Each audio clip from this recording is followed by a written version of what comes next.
இட்லி மாவு வச்சுட்டு நம்ம வந்து அருமையான சாஃப்டான இட்லி செய்ய போறோம்.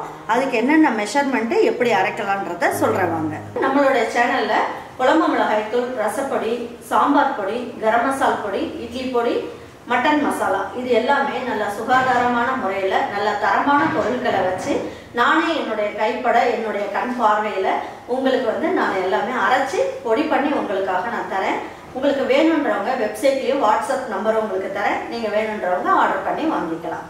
பாருங்க, நான் ஏற்கனவே இந்த இட்லி மாவை எப்படி வந்து ரெடி பண்ணலாம் அப்படிங்கறத நான் உங்களுக்கு ஒரு வீடியோ ஒன்று கொடுத்துருக்கேன். நான் இந்த கப்பில் 5 கப் அளவுக்கு அந்த பவுடர் பண்ண மாவு, அதாவது நம்ம இட்லி அரிசியை வாங்கிட்டு வந்து நம்ம என்ன பண்ணணும், நல்லா கழுவிட்டு வெயிலில் காய வச்சு நல்லா மொறுமொறுன்னு காய வச்சுட்டு அதை வந்து மிஷினில் கொடுத்து நம்ம பொடி பண்ணிட்டு வந்துடணும். ரவை பதத்துக்கு பொடி பண்ணிட்டு வந்து வைக்கணும். அதை வச்சுட்டு 5 கப்பு மாவு எடுக்கிறீங்க அப்படின்னா, அந்த இட்லி மாவு எடுக்கிறோம் அப்படின்னா இதில் 1 கப் அளவுக்கு உளுந்தம்பருப்பு எடுத்துக்கணும். டீஸ்பூனில் ஒரு 1/4 ஸ்பூன் அளவுக்கு வெந்தயம் போட்டுக்கலாம். வெந்தயம் போட்டுட்டு இதை தண்ணி ஊற்றி நல்லா ஊற வச்சிடணும். பாருங்க, இந்த உளுந்தம்பருப்பும் வெந்தயமும் 4 மணி நேரம் நல்லா ஊறிடுச்சு. இப்போ என்ன பண்ணலாம், இதை வந்து கிரைண்டர்லலாம் அரைக்கணும்னு அவசியம் இல்லை. நம்ம வீட்டு மிக்சி ஜார்லேயே போட்டு நீங்கள் அரைச்சிக்கலாம். காலையில் ஊற வச்சுட்டு போனீங்க அப்படின்னா வேலைக்கு போகும்போது சாயந்தரம் வந்து நல்லா ஊறிடும். அதுக்கப்புறமா எடுத்து மிக்சியில் போட்டு நல்லா அரைச்சிட்டு அந்த மாவு போட்டு கலந்து வச்சிட்டிங்க அப்படின்னா ஒரு 10 நிமிஷத்தில் இட்லி மாவு நம்ம ரெடி பண்ணிடலாம். வாங்க இதை மிக்சி ஜாரில் போட்டு எப்படி அரைக்கலான்றதை நான் சொல்கிறேன்.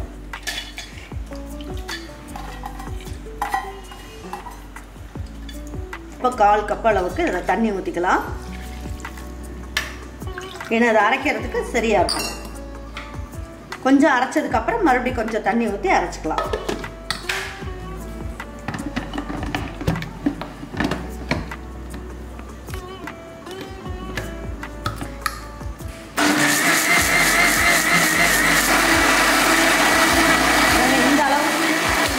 பாருங்க, இந்த அளவுக்கு அரைச்ச உடனே மறுபடியும் கொஞ்சமாக தண்ணி ஊற்றிக்கலாம். பாருங்க, இந்த அளவுக்கு நல்லா சாஃப்டாக மாவு அரைச்சிருச்சு. இன்னும் ஒரு 1/4 கப் அளவுக்கு தண்ணி ஊற்றிக்கலாம்.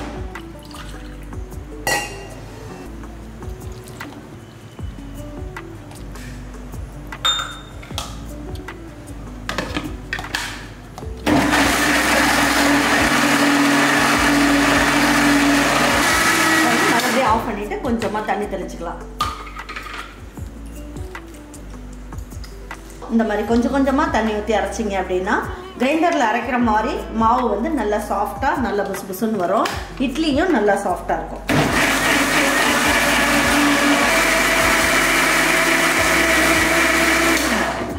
பாருங்க, உளுந்த மாவை ஒரு 5 நிமிஷத்தில் சூப்பராக அரைச்சாச்சு. பாருங்க, மாவு வந்து இந்த பக்குவத்துக்கு நல்லா அரைச்சிருங்க. பாருங்க, வெந்தயம்லாம் ஒன்றுமே தெரியல. இந்த மாதிரி தண்ணியை ஊற்றி அரைச்சிங்க அப்படின்னா நல்லா சாஃப்டாக இட்லி நல்லா வரும், தோசையும் வரும், பணியாரமும் வரும். வாங்க இப்போ மாவு வந்து எப்படி கரைக்கலான்றதை பார்ப்போம். பாருங்க, நான் 5 கிலோ அளவுக்கு இட்லி அரிசியை வாங்கிட்டு வந்து நல்லா கழுவிட்டு நல்ல வெயிலில் மொறுமொறுன்னு காய வச்சு மிஷினில் கொடுத்து இந்த மாதிரி பண்ணி எடுத்து வச்சுருக்கேன். இதை வந்து ஈரம்லாம் படாமல் நல்லா வந்து ஒரு டப்பாவில் போட்டு வச்சிட்டிங்கன்னா 6 மாதம் வரைக்கும் நல்லாயிருக்கும். பாருங்க, இந்த கப்பில் தான் நான் 1 கப் அளவுக்கு உளுந்தம்பருப்பு எடுத்தேன் அப்படின்னா இதே கப்பில் 5 கப் அளவுக்கு இந்த புழுங்கல் அரிசி, அதாவது இட்லி அரிசியை நான் பவுடர் பண்ணி வச்சுருக்கேன். இது 5 டம்ளர் எடுத்துக்கலாம். பாருங்க, 1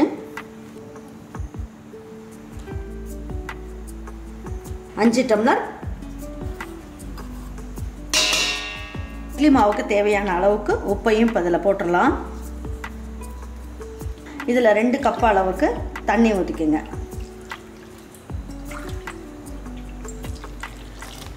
தண்ணி ஊற்றிட்டு இந்த உளுந்த மாவையும் இதில் போட்டுருங்க.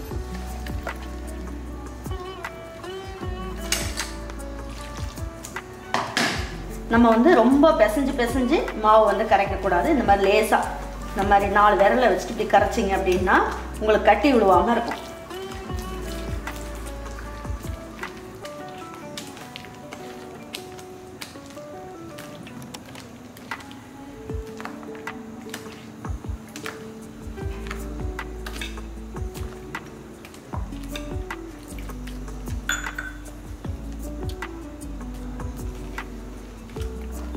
இதுக்கு நீங்க சோடாலாம் எதுவுமே போட வேண்டாம், தயிர் போட வேண்டாம், வேற எதுவுமே சேர்க்கணும்னு அவசியம் இல்லை. இது அவள் கூட எதுவும் சேர்க்க வேண்டாம். இந்த பவுடர் மாவு இருந்தால் போதும்.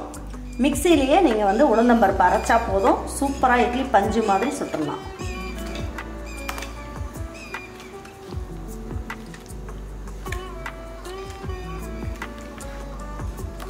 பாருங்க, இந்த பக்குவத்துக்கு நீங்கள் கரைச்சி வச்சுருங்க. இது வந்து உங்கள் வீட்டில் வந்து எப்படி இட்லி மாவு எவ்வளோ நேரம் புளிக்க வைப்பீங்களோ அதே நேரம் நீங்கள் இதை வந்து புளிக்க வைக்கணும். நல்லா புளிச்சதுக்கப்புறம், அதாவது 8 மணி நேரம் புளிச்சதுக்கப்புறம் உங்களுக்கு இட்லி ஊற்றி காட்டுறேன். இப்போ தட்டை வச்சு மூடி வச்சிடலாம். பாருங்கள், இப்போ எடுத்து பார்ப்போம். இப்போ சாதாரணமாக இப்போ நான் வந்து பார்த்தீங்கன்னா நேற்று நைட்டு இதை நல்லா கரைச்சி வச்சேன். இப்போ காலையில் எடுத்து இட்லி ஊற்றுறதுக்காக எடுத்திருக்கேன். பாருங்கள், மாவு நல்லா புளிச்சிருக்கு. பாருங்கள்,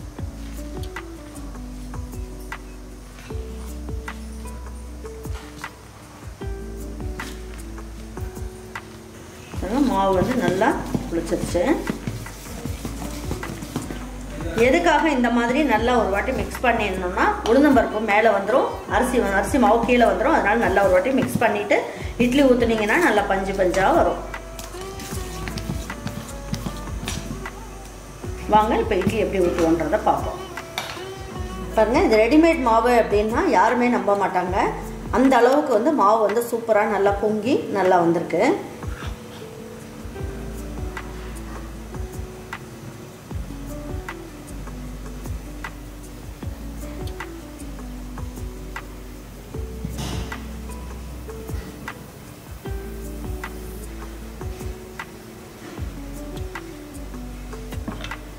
தட்டை வச்சு மூடி வச்சிடலாம். வாங்க இது இட்லி பானைக்குள்ளே வச்சிடலாம். இட்லி பானையில் தண்ணியை ஊற்றி இந்த மாதிரி கொதிக்க வைக்கணும். நீங்கள் கொதிக்க வச்சுட்டு இந்த மாதிரி இட்லி ஊற்றி வச்சிங்க அப்படின்னா நிமிஷத்தில், அதாவது ஒரு 8 நிமிஷத்துலேயே இந்த இட்லி வந்து நல்லா புசு புசுன்னு சூப்பராக வெந்துடும். ஒரு 8 நிமிஷம் கழித்து இந்த இட்லி வந்து எப்படி வெந்திருக்கு அப்படின்றத பார்ப்போம். பாருங்க, இப்போ இட்லி நல்லா வெந்துருச்சான்னு பார்ப்போம். பாருங்க, நல்லா புசு புசுன்னு இட்லி வந்து நம்ம வீட்டில் சாதாரணமாக கிரைண்டரில் அரைக்கிற மாதிரியே நல்லா சாஃப்டாக வந்துருக்கு. பாருங்க, இப்போ கொஞ்சமாக தண்ணி தெளிச்சுக்கலாம்.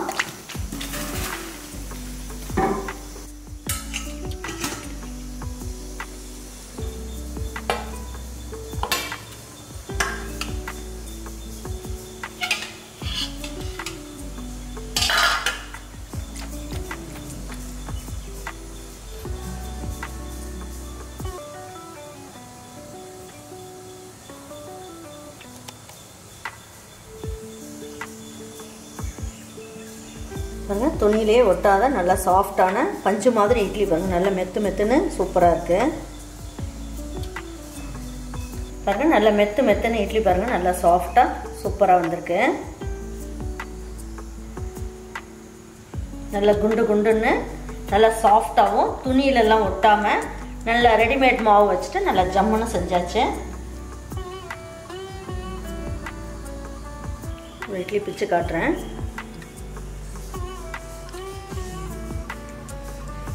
பாருங்க, எவ்வளோ சாஃப்டாக சூப்பராக இருக்கு.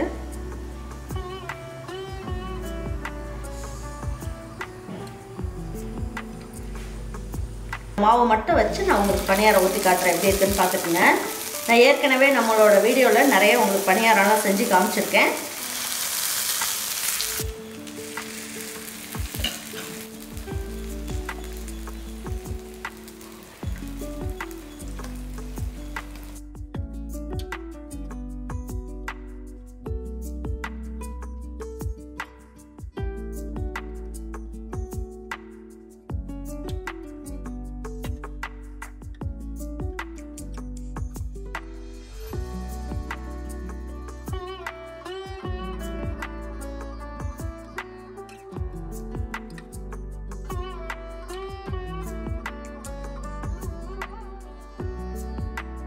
பாருங்க, சூப்பரான பணியாரம் நல்லா பஞ்சு மாதிரி நல்லா சூப்பராக செஞ்சுருக்கோம். பாருங்கள், இன்னும் நீங்கள் தாளித்து போட்டு செஞ்சிங்கன்னா இன்னும் ரொம்ப நல்லா டேஸ்ட்டாக இருக்கும்.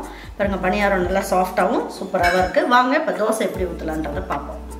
நம்ம வந்து ஸ்லோ ஃப்ளேமில் வச்சுக்கோங்க. வச்சுட்டு நீங்கள் தோசை ஊற்றுனீங்கன்னா நல்லாயிருக்கும்.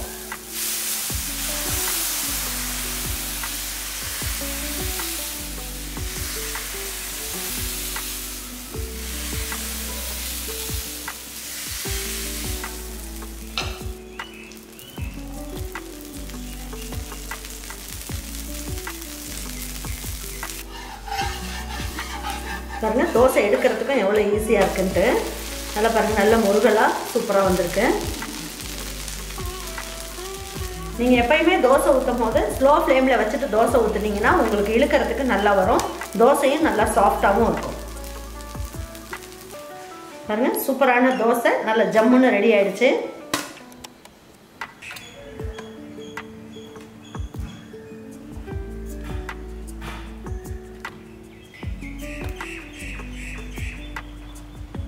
பாருங்க, இட்லி, தோசை, பணியாரம் இது எல்லாமே நம்ம இன்ஸ்டன்ட் மாவு வச்சுட்டு செஞ்சாச்சு. நல்லா சாஃப்டாகவும் நல்லா முருகலாகவும் நல்ல குண்டு குண்டுன்னு பணியாரமும் நல்லா ஜம்முன்னு வந்துருச்சு. உங்களுக்கு இந்த மாவு வீட்டில் வந்து நீங்கள் உங்களால் ரெடி பண்ண முடியும் அப்படின்னா நீங்கள் ரெடி பண்ணிக்கிங்க நான் சொன்ன மாதிரி. அப்படி இல்லைம்மா எனக்கு டைம் கிடையாது அப்படின்னு சொன்னால் வாட்ஸ்அப் நம்பரும் வெப்சைட் டீட்டெயில்ஸும் கொடுக்குறேன். இந்த மாவு எல்லாமே நம்மளோட ஈரோடு அம்மாச்சி சமையல் யூடியூப் சேனலில் நான் வந்து ரெடி பண்ணிகிட்டு இருக்கேன். உங்களுக்கு வேணும் அப்படின்றவங்க ஆர்டர் பண்ணி வாங்கிக்கலாம். நீங்கள் ஆர்டர் பண்ண 4வது நாள் உங்கள் வீட்டுக்கு இந்த மாவு வந்து வந்துடும். உளுந்தம்பருப்பை மட்டும் அரைச்சா போதும். உங்களுக்கு அருமையாக ஈஸியாக எல்லாமே நீங்கள் வீட்டிலேயே செஞ்சுக்கலாம். இதே மாதிரி உங்களுக்கு இட்லி, தோசை, பணியாரம் செஞ்சு கொடுத்துட்டு உங்கள் வீட்டில் இருக்கவங்களுக்குலாம் பிடிச்சிருந்ததுன்னா லைக் பண்ணுங்கள், ஷேர் பண்ணுங்கள், சப்ஸ்கிரைப் பண்ணுங்கள், மறந்துடாமல் கமெண்ட்ஸ் பண்ணுங்கள். தேங்க்யூ ஃபார் வாட்சிங் ஈரோடு அம்மாச்சி சமையல். தேங்க்யூ.